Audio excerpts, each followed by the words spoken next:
Well, something happened there. I think we're live. I believe so. How are you? Excellent. Yourself? I'm doing well. So we said we were just going to jump on and talk. Life comes at you pretty fast, and then I don't know. I don't know if we got a messed up layout here. I don't know what we got. I don't know Um, what it's I don't know what it's doing. Give me a moment to peek. yeah. So So we're just gonna go along with this, right? it's got the vertical up, and they must have changed the setting in here. I haven't had a chance to look at it. I got an email that said something was changing, so I don't know. Um, but no, we Linda and I usually have a plan when we come together, and uh, No, that's and better. there we go. That's a better layout. So it's just one of those. Today was the day. Well, first off, good morning, Linda. How you doing today? I'm doing fine. How are you, Sam? Well, I finally caught up to where we were supposed to be half hour, 45 minutes ago. Life comes Such at you is life, fast. right? Such is life, Um, right? Wednesday morning, I volunteer at a local food pantry. I do pickups with a good friend of mine, Joe Elmer, and we pick up at a couple of locations and take it to the food pantry. And today was one of those days where it's the largest load that we've taken to the food pantry, which, um, God works in mysterious ways. We got out there with the first load, and it's like, oh, there's no food here. There was very limited amount of stuff for the pantry today, and we had to make two runs. And so, uh, well, it's just God works in mysterious ways. It was just something that we had to do today. Put us a little bit behind, both of us, and For a very good cause, though. yeah, yeah, yeah. And we're flexible with what we do here. Yes, I we are. thought about it. It's like, geez, I haven't. Uh, when we leave in the morning, I barely have had time to have my first cup of coffee. Okay, and so I usually I put on. Unfortunately, you don't see how I'm dressed, but I usually put on clothes that are can get dirty because there's sometimes anyway it Yeah. can get nasty. But um, I was thinking about it. The shirt that I'm wearing is it's an old Phillies shirt that I've had since Cliff Lee pitched for the Phillies, so that's a long time ago, and because it's got his name on it, and I'm thinking I really shouldn't do the podcast, but if I don't, then it's going to be another half hour before I take a shower, get changed, all that kind of stuff. So it's like, um, but we adapt, right? Yeah. We just if we let those things upset the apple cart for our day, then we live in stress the whole time. And we live in enough stress as it is. We don't we It's don't true. need to we don't need to create an unnecessary stress on ourselves. Yeah, yeah. I I left the house today. I got all the way down to where I was supposed to meet Joe at, and it's like, oh no, the church keys are on the TV stand. so so we got there. I told Joe, I says, hey, let's load it up. Um, I'll uh, I'll go pick up the church key. We'll meet about halfway there, and of course that's what we did. And I could have made that stressful, or I could have just said, hey, this is life. And today I made the right decision. It's life. It happens. Um, and so, uh, but as I was coming back to get the church keys, my wife was leaving to go to work, and she was running a little bit behind. So puppies didn't get fed, didn't get walked, and it's like I'll take care of it when I get home. And so they've been fed, and so by the time we're done, they're going to want to go for a walk. They're both laying at my feet right now, and so Hoping you won't forget. oh yeah, right, right, right, right. So, but um, we adapt. We take, I normally make Rita's lunch in the morning, and so she took care of that today. And I told her, I says, if you can't figure out what you want to do for lunch, just text me or call me, and I'll bring you lunch. So we just adapt. Um, But and I think part of, you know, we both use Disc for a lot of what we do. And depending on your personality style, adapting is a much easier thing for some than it is for others. right, right, right, right, right, And right. sometimes we get ourselves into such a rigid routine.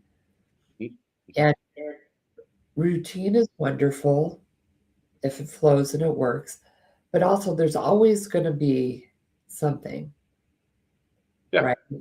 I mean, my mom had a routine and she was a nurse, so that routine got thrown out of whack a lot.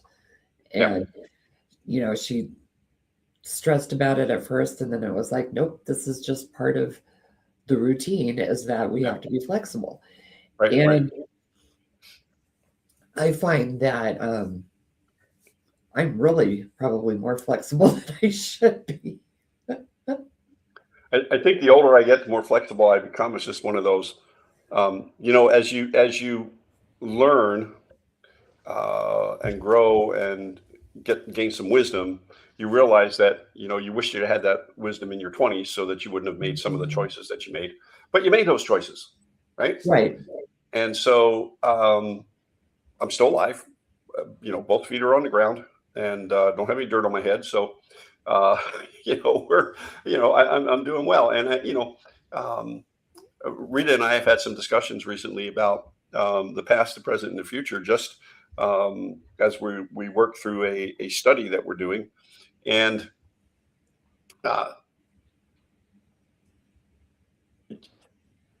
you have to learn truly to let go of every situation, you know, um, through any type of recovery program, whether it's for a substance addiction or abuse, or whether it's for psychological or mental or whatever. There's all sorts of the steps are about the same, and so. But one of the biggest things that we have to do is say, okay, I had a run in with this person, and if it's family, it's worse. And so, are you going to let it go and grow with the family, or are you going to hold on to it? My dad, I love my dad. My dad taught me an awful lot, and if Dad had a character flaw, it was holding a grudge. Yeah. And as he got older, he realized it really wasn't worth his time to hold a grudge against somebody. However, there was one that him and his sister, my aunt, held on to until they died.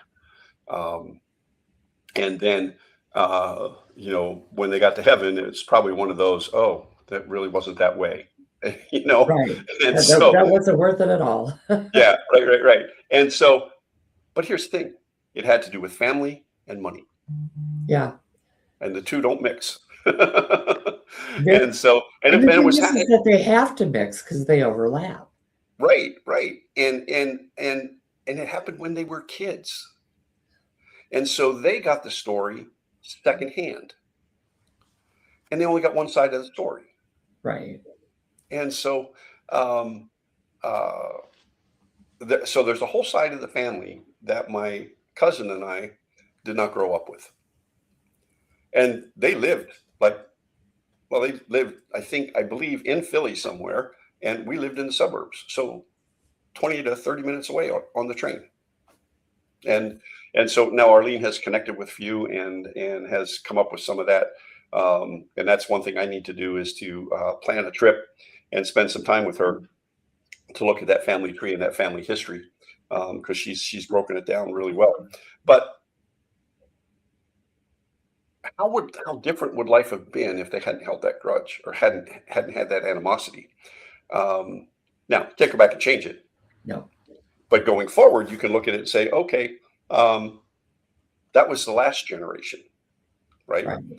And so we're a different generation. Are we gonna hold on to the last generation's choices, or are we going to make new and better choices for ourselves, so that when we pass it on to our children and our grandchildren and our great grandchildren, I can say great grandchildren because I have one. Yay. Uh, she's walking now, talking, and oh my goodness gracious, she is a ball of fire. But what are we going to pass on? Right. And a lot One of of the times we look at that and we say, well, that's part of our tradition. Yes, Well, yeah, maybe it's not a healthy part of the tradition, yeah, and it can be replaced with a healthier. yeah. One of the scripture quotes that Dave Ramsey likes to use a lot, and he uses it in the context of money. A wise, and I'm paraphrasing here, but a wise person leaves an inheritance to his children's children's children. Okay, so 2, 3 generations down there might be another children in there. I don't remember exactly, but you have to look at that in the concept not just of finances, not just of property. What are we leaving the next generation in the way of mindset, in the way of how they look at money, how they look at others, how they look at life? If we're leaving the mindset, that narrow focused mindset of unforgiveness, of oh, they did this to me in the past, and oh, I can't trust this person, or if we leave them that mindset, we're not leaving them a healthy inheritance. No. And, we don't like to admit it, but each generation has their own things that they go through that's different, similar, but different than the previous generations. And so, growing up, teenagers are teenagers, but the things that they face now are different than the things that my son faced when he was a teenager. Oh, yeah. Yeah. Which was different than what I faced as a Yep. teenager, and Yep. was different than what my parents faced as teenagers. And so some of it's very similar. There's the angst and the trying to fit in and all the other things that go along with being a teen, and then you add on top of that whatever is going on environmentally in the world and in their area. And when we were kids, it was what was going on in our street or in our school. Yep. And then with my son, it was what was going on with the street and the school and work and the rest of the city. And now we are such a global society, yeah, we are, that everything that goes on, whether it should affect us or not, does, because we have so much more access to what we're, and also what we're seeing. Maybe not, we're never getting the whole story. Doesn't matter which, yeah, doesn't matter where you're coming from on that. You're not getting the whole story. Right. And that's one of the biggest problems with anymore. Most of us get our news and our what's going on in the world and everything from the internet. Yeah. Whether it's social media or whatever. And I heard a comedian, and it's Bill Maher. So I used to watch him all the time. I loved his monologues and stuff like that. Then he got so far one direction that it was really disturbing. But in reality, he's more of a centrist than he is anything else. He doesn't claim to be a Democrat or Republican, but he's a realist, and he came to come down on that and said, news programs, doesn't matter what network it is, are no longer news programs. No, they're opinion pieces. Yeah, if you're going to bring the news, it's got to be. Well, we grew up with Huntley Brinkley Report and Walter Cronkite. Walter Cronkite, and that's what they brought, the news. Yeah, and I think when Cronkite signed off, that's when news reporting died. And we have it's entertainment, right? And well, they were given the freedom, I think, might have been in the Reagan years, where they didn't have to specifically say this is an opinion piece. Right. And for the younger generation, that's how news has looked their whole lives. But for those of us that are older, we remember when it was just the news, and then if they had an opinion on it, they had their op-ed. Right, exactly. Yeah. And it was titled as such. And they would talk about how they saw it. Mm-hmm. And that was okay because they weren't presenting it as the news and the facts. Right. And so now, especially I'd say in the last 7-8 years, everything is so far flung either one way or the other. Mhm. There's very little that's in the middle that talks about both sides and hears about let you hear from both sides. And I don't know, I think there's maybe two that I know of, news sources that strictly are the news. Mhm. They will give you links if you want to follow other parts of the story, Mhm. and it's usually from Yeah. different opinions. But I haven't watched the news in quite a while. I think the last time I watched the news was during the election. Yeah. Um, and even that was not Biased. the Yeah. news. Yeah. Yeah. It was And sensationalized. oh, and that's been going on for a long time. Oh But yeah. Yeah. Yeah. Yeah. even now the weather is sensationalized. I know, I know. And see, we're coming up on hurricane season here in Florida, so it's going. They're already talking. So apparently, they have changed the spaghetti models. They've changed the model. They want to show something, and it's like, guys, it's a hurricane. It's going to do what it wants to do, Yeah, and they do follow paths and stuff like that. But they're talking about how much more accurate they can get. Now, I will say, being in Florida with stuff like that, the reporting on the hurricanes are, if you go with the local guys, it's much more accurate and much more right. news based rather than entertainment based. Well, because it has to be, because Yeah, yeah, yeah. It affects people's lives. You got to yeah, get, you got to go, right. Of course, when it comes to a hurricane, what you have to do is pay attention to Waffle House. If Waffle House is open, then stay put. That's the joke in Florida, right? If Waffle House closes, you best be moving. you best be on the road and Yeah, out of yeah, town. because they don't close.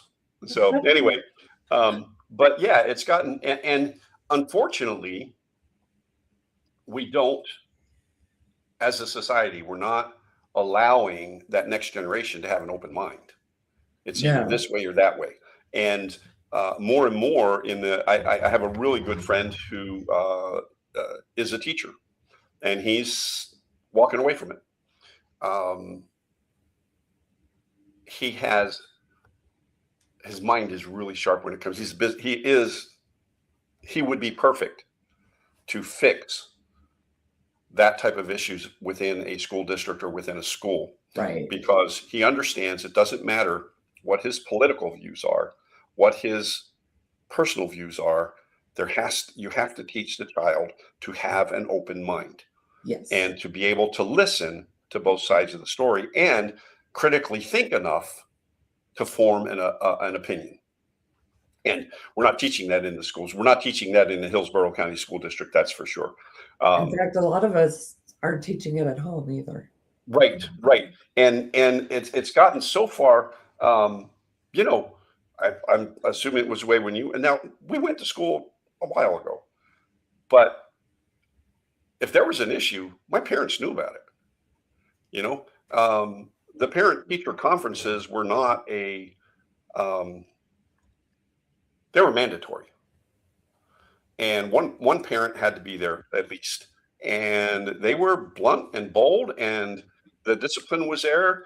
My assistant principal in high school had a paddle, um, and it had holes in it. And I asked him one time, not that he ever used it on me, but I asked him one time why the holes are in there. He says because it makes it move faster. It's like, okay, so but you can't do that.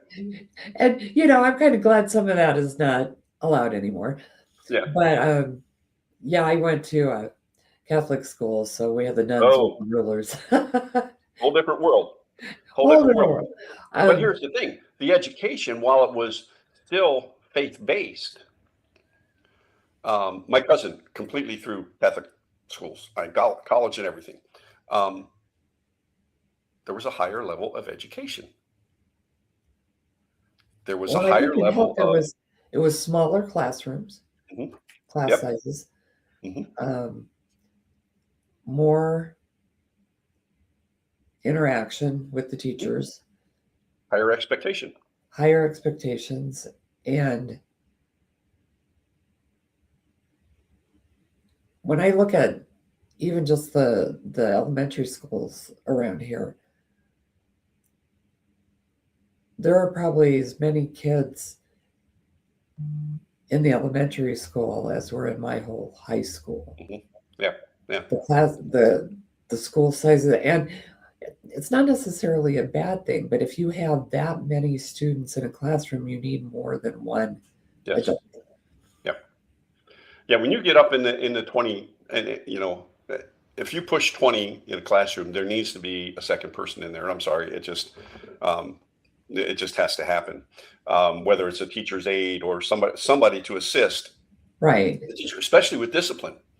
And we have so many kids coming. I look at my grandson's preschool, and they do a really good job. And the teacher in there has a couple of assistants. They work on stuff all through the day, so I know that he'll be prepared when he does actually go to school. In his Quite frankly, his primary language is Polish, but he speaks Polish, he speaks Russian, and he speaks English without an accent in English. By the way, Oh, you would wow. not you would not know that that is not his first language. And now, mom and dad are trying to teach him Spanish. So, but he's at that age, he's at 5 years old, 4 or 5 years old, where he'll be able to soak it in. Oh, He, yeah, they're we were little sponges. Yeah, we were coming home. I picked him up at school the other day, and he says, "Grandpa Sam," he says, "do you speak Russian?" And I said, "No." He said, "Why not?" I said, "Well, I never learned it. I will teach you." So it's like, okay, this may be interesting. So, um, uh, but that came out of nowhere. He wanted to know, and so and his English is perfect. I mean, there's not an issue there at all.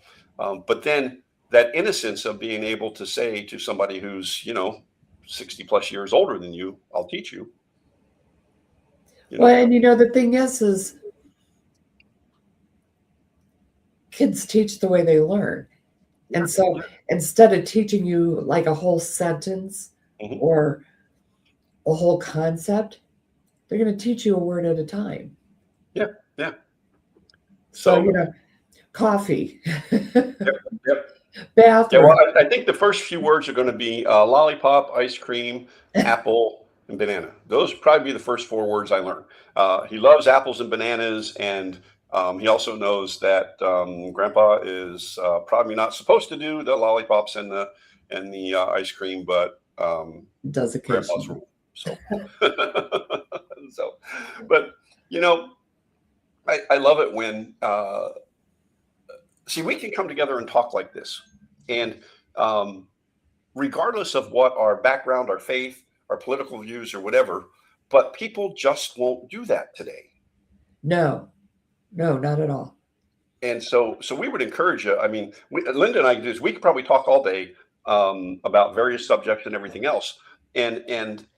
But it's because we respect each other. We respect each other's opinion.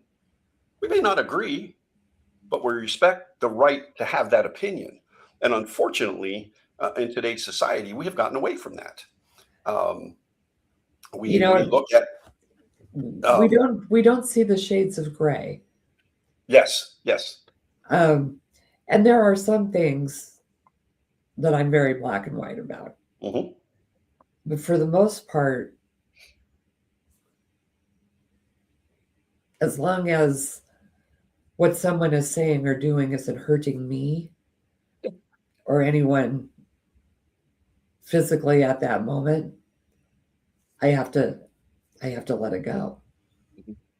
Now, if that continues over time, then I may distance myself from that. right, But we're such a knee jerk, immediate reaction. yeah, You know, we've become because we're used to having things at the snap of a finger. yeah, So yeah, we expect everything to move that way. And right, right, we know as we've gone through all of the different classes and things that we've done that, it's not in our time. yeah, Yeah. it's in God's time or the universe's time, whatever your Yeah. belief system is on that. And we can help things along, but if we try to force it, then that actually makes it worse and it makes it takes longer. Yeah. Yeah.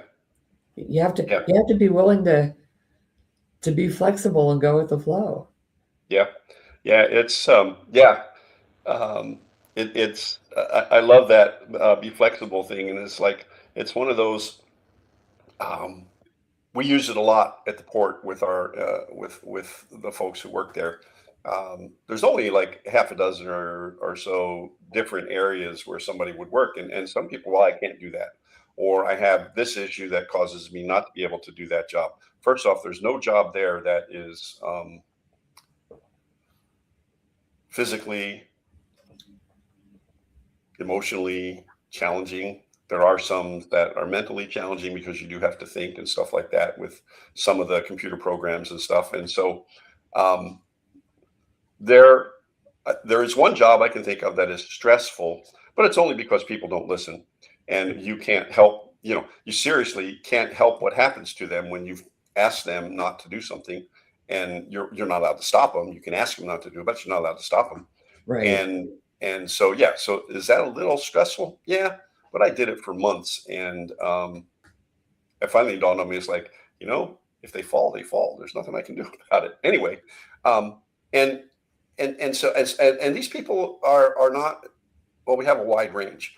Um, I find that when you work with them and work alongside of them and help them relieve that stress, then uh, then they don't mind. But some of them, especially as they approach my age, don't want to change. And they were probably raised, when you hit a certain age, you are how you are. Hmm. Everybody else has Yeah, to adjust to you because yeah, that's what we used to have to do, right? You know, yeah, yeah. Grandpa's 90, he can get away with whatever he wants. Well, when you get about that age, probably. yeah, yeah, yeah, yeah.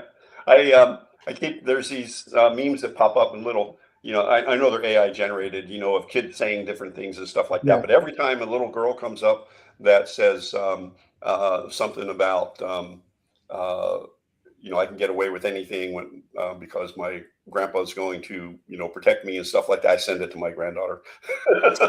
It's like if you bring her over here, don't tell me she can't eat this, that, and the other thing. I'm not going to go overboard, and I will bow to their wishes for the most part. Um, but I'm very upfront with them too. We'll Yeah. play. If I've got something to do, she's going for the ride. She's going with me. You better bring the car seat and all that kind of stuff. Um, but I want the baby to grow up with an open mind and a critical thinking mind. Yes. And uh, I so outside of one of the terminals at the port, there's a play area between one terminal and the other, and the aquarium, and there's a victory ship there. There's a play area there, and so about the time parents bring the kids, I go out and I watch, and I love to see the kids playing. There's things for them to crawl on and things like that and everything, but you can tell the helicopter parents, and then the parents that are keeping an eye on their kids, but they're letting their kids be kids, right? And the ones that let their kids be kids play in a group. Doesn't matter color, doesn't matter age, doesn't matter male, female, whatever. They're playing together. Yep. They're growing together, and they begin to create friendships. And at that age, they haven't been taught anything about race, political beliefs, anything, right? And so they have a friendship. That gap comes later Right. if we let it as parents. And then you have the helicopter parents. The kids are playing alone. And you can see that, okay, the kid wants to play on this little toy and he plays there, and somebody else comes over and mom or dad moves them away. Let's go over here. And it breaks my heart because that kid is not that kid is learning isolationist. Yeah. He's learning, okay, can't trust people here, can't trust. And so you think about that long term, what does that do to the child? And what does that do to them as they become an adult? Yes, it's scary. It's scary. But it also brings a smile to my face to watch kids play like that, especially the ones that parents just let them play. You So know, kids aren't born making those distinctions. yeah. No. They're put into Mhm. their awareness by family and friends and other adults. And Yeah, kids are so observant. You know, like you were talking, little sponges, they pick up everything. everything. So Yeah. even if you don't think you're saying something, but you're doing something, they see that. Mhm. And so they start to emulate that. And so, Yeah. think about it when a little kid, repeats words that they hear at home, and sometimes, Absolutely. My great granddaughter did that. yeah, and it's like, whoops, I guess they were listening. Yep. And then the first things out of a parent's mouth is, "What did you say?" And they had to hear it somewhere. And like you say, Right. normally at home. But yeah, that's where kids pick up their prejudices and things like that. Now there is some stuff once you get into school, but if parents had more involvement at school, Yeah. you know, I think that um, the gentleman I was talking to you about, um, one of the parents asked, do you have any cameras in the classroom? Well, the school district won't let him put cameras in the classroom, and he welcomes it. It's like, first off, the parents will see the way I teach. Right. Um, it'll also show you the way your kid's acting in class, Yes. and so then there's a buy-in from there's because little Johnny never does anything wrong, right? I mean, it's just my little boy has never done anything wrong, right? That's or little girl, and so and um, and when you do put cameras in like that, people after a period of time, people forget that they're there, Yeah. and so you begin to see the real person come out. Right. And so, I mean, I'd be all for it, depending on how they use the information. Yeah. And that's always the thing is, Yep, yep, what is going to be the purpose yep, of doing that and yep. who gets access to it. Right. And then who's making the determination whether this was the right action or the wrong action? Yeah, there's that as well. Yeah, Um, yeah. I realize it's Big Brother watching. Um,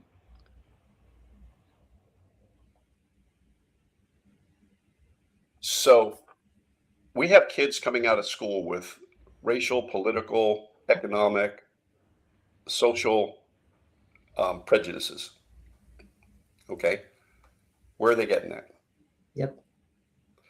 They spend 8 hours a day at school, pretty close. So where are they getting that? If they're getting that at school, I read somewhere about the changes that they've made in the history books, and I can't prove it because I don't have one. I can't go back, and maybe I should. But some of the things that our kids are not being taught, and some of the I don't know what the term is, but the manipulation of Yeah. history Yeah. wrong. It's just dead wrong. Um, you Yeah, just dead wrong. And so I don't know what the fix is. Um, I don't. And see, the weird thing is depending on where you live, they'll teach the same thing differently. right, exactly. And So so once the kids get out of their bubble, then they're interacting with people that learn differently yeah, about the same thing. And then there's that friction. And the thing I never understood is when you look at the definition of what history is, it's not an opinion piece. Right, right. Just like the news, Yeah. it is a History is fact. It's Yep. what you do with those facts and how you teach those facts and how you learn from those facts Mhm. that makes the difference. But they're facts. Yeah, yeah. And they It's should not be manipulated one way or the other. right. You know, I wasn't big on them taking down all the statues. Leave the statues, put the real story Behind them. behind the, Yep. Yep. they were a great general and They were this. Yeah. they were this. Yeah, yeah. Because there's two sides to everything. And it's funny, when I was student pastor with high school kids, I had one in one county, or not one, but several in one county, several in another county, a couple in charter school, and some in faith-based schools. And they would, no, that's not what we were taught. No, we weren't taught. Well, we were taught this.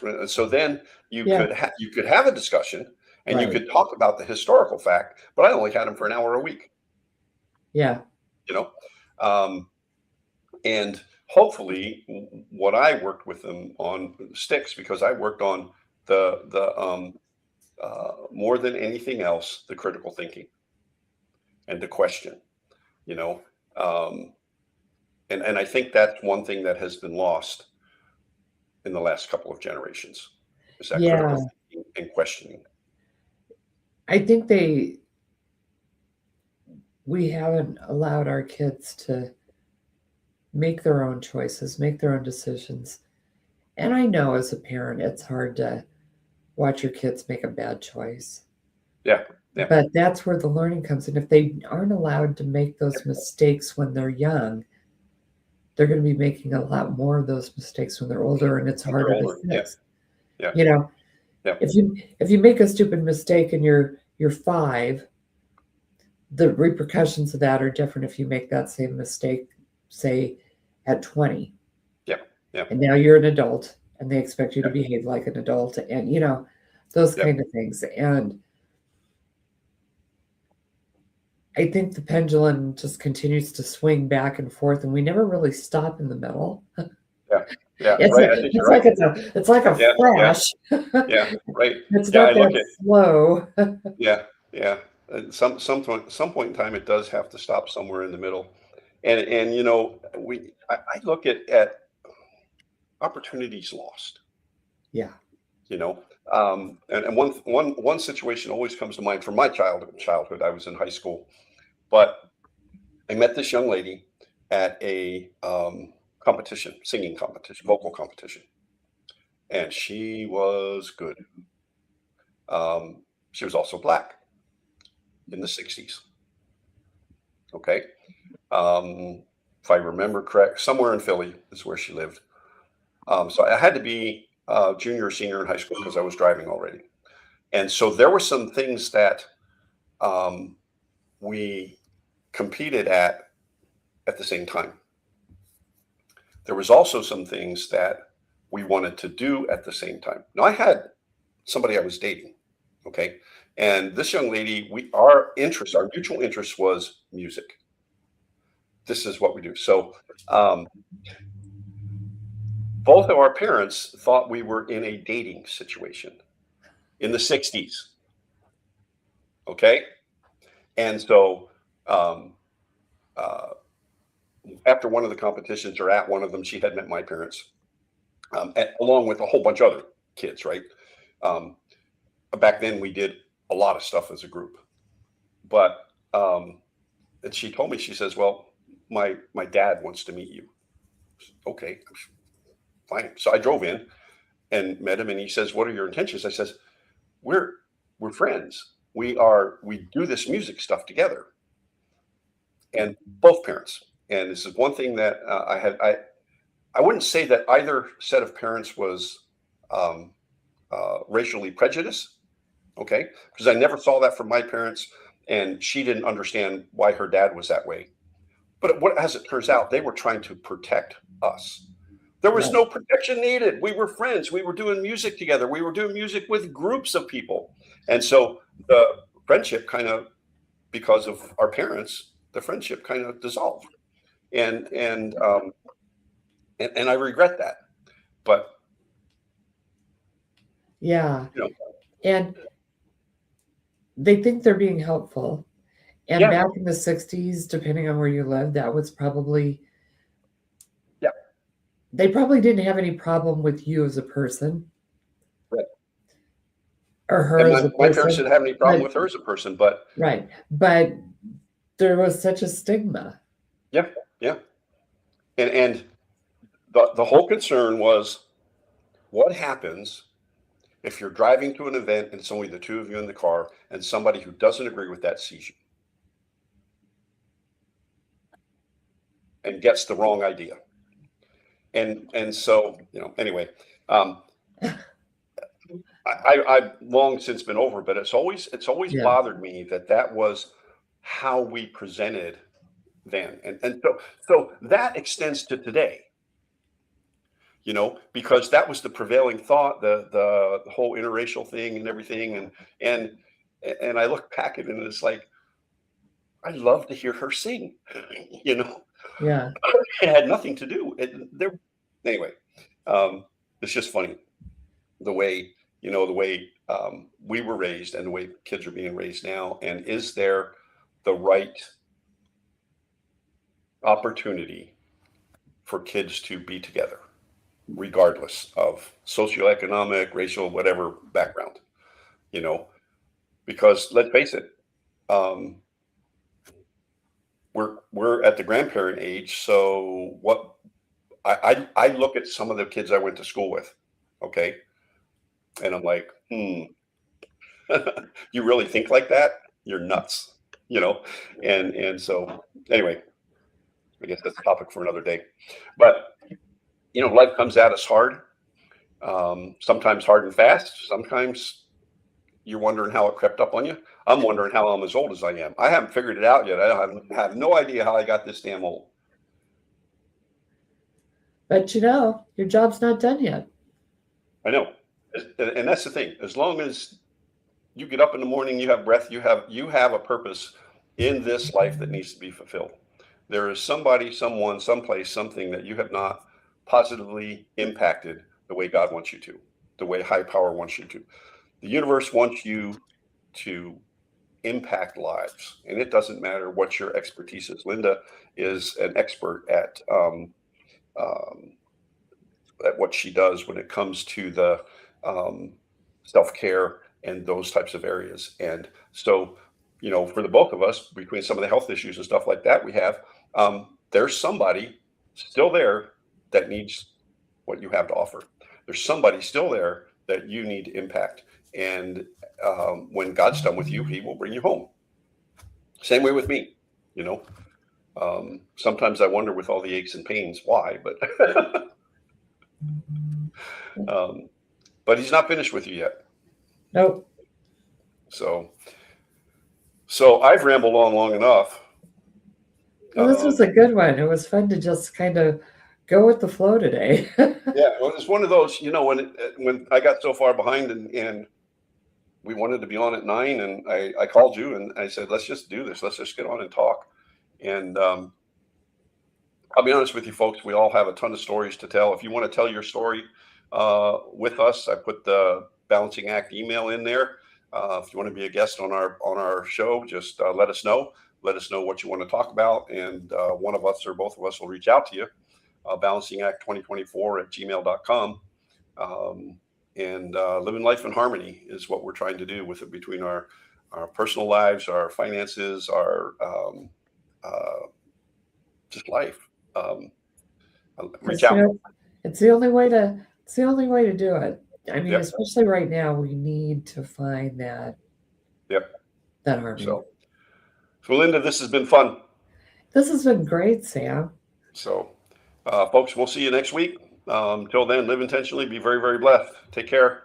Have a good one.